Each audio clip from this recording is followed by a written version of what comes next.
अब हम exercise number 4.1 का फोर्थ क्वेश्चन सॉल्व करते हैं। यहाँ पे हमारे पास लीनियर फैक्टर्स नहीं दिए हुए डिवाइड के नीचे, तो हमने क्या करना है, पहले लीनियर फैक्टर्स बनाने हैं और उसके बाद हम क्वेश्चन को सॉल्व करेंगे। तो लीनियर फैक्टर्स कैसे बनाएंगे, हमने इसकी फैक्टराइजेशन करनी है। ठीक है, x square minus 2x minus 3 है ना। हम क्या करेंगे, सबसे पहला प्रोसेस है फैक्टराइजेशन करेंगे हम।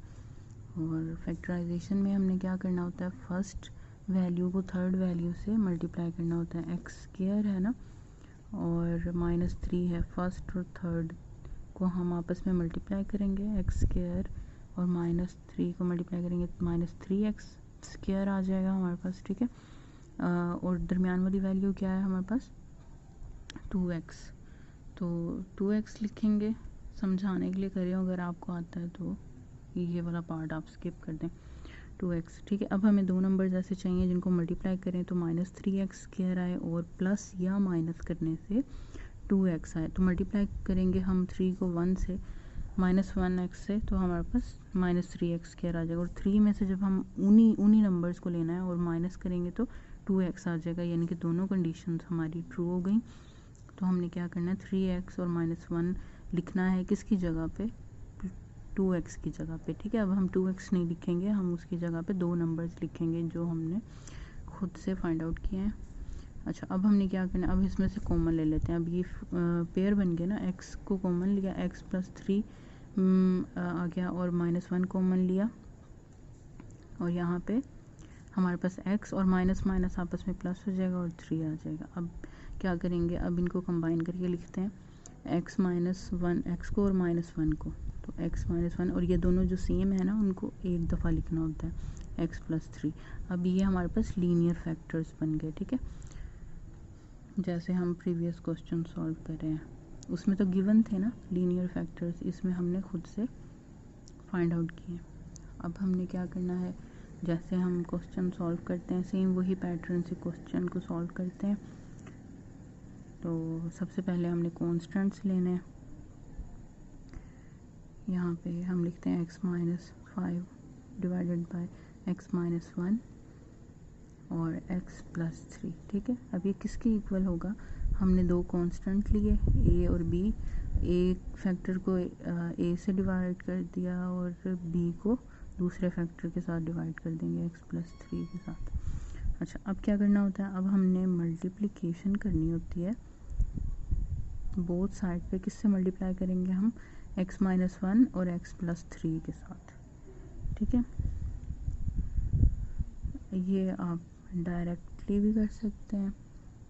सिंपल लॉजिक ये है कि आप x माइनस 5 को लिखें और इक्वल के बाद a को x प्लस 3 से मल्टीप्लाई कर दें और b को x माइनस 1 से मल्टीप्लाई कर दें, सिंपल। और अगर आपको ये समझना है कि ये कैसे हमने लिखा है तो वो तरीका भी मैं आपको बता देती हूँ। मल्टीप्लाई करेंगे हम x माइनस 1 और x प्लस 3 के साथ, यहाँ पे कर लेते हैं। अब मल्टीप्लाई सबको कर देंगे हम इन नंबर्स के साथ।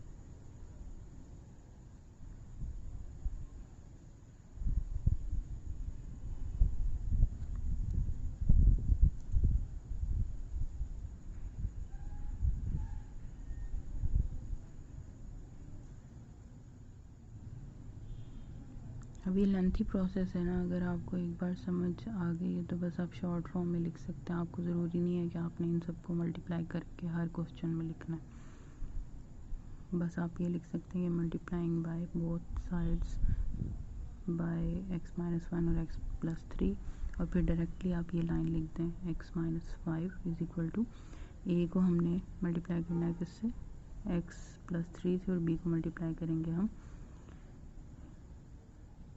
x माइनस 1 से। अच्छा, उसके बाद अब हमने क्या करना होता है, क्योंकि ये जो इक्वेशन हमारे पास आई है ना ये हमारे पास आइडेंटिटी है, ठीक है। आइडेंटिटी में क्या होता है कि आइडेंटिटी क्या है, which is true for all values of x. यहाँ पे हमने x की वैल्यूज़ को आइडेंटिफाई करना है। x की वैल्यूज़ कैसे फाइंड आउट करते हैं, ये जो हमारे पास ये फैक्टर दिया है ना, x+3 है और x-1 है, तो ये +3 है ना, x की वैल्यू माइनस में हो जाएगी, प्लस है तो माइनस आएगा, माइनस है तो प्लस होगा। अब यहाँ पे x-1 है ना, यानी कि x की वैल्यू क्या होगी, x+1, सॉरी x+1 या x=1 +1। अब क्या करना है, अब वैल्यू पुट करेंगे।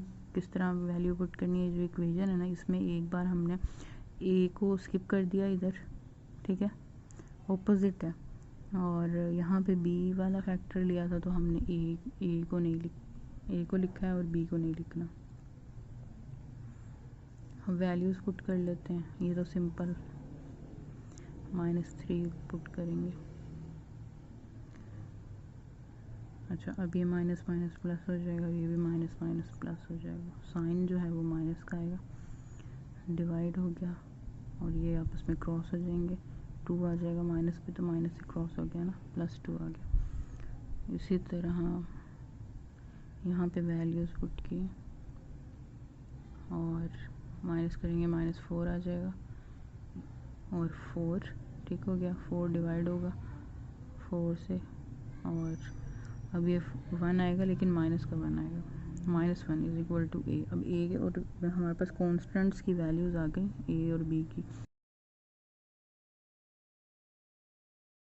अब हमने यहाँ पे इस इक्वेशन, ये सेकंड इक्वेशन को लिखना है, x-5 ओवर x-1 x+1 = किसके है, a जो है उसकी वैल्यू लिखेंगे और b है उसकी वैल्यू लिखेंगे। ये हमारे पास रिक्वायर्ड पार्शियल फ्रिक्शंस आ गई, ठीक है।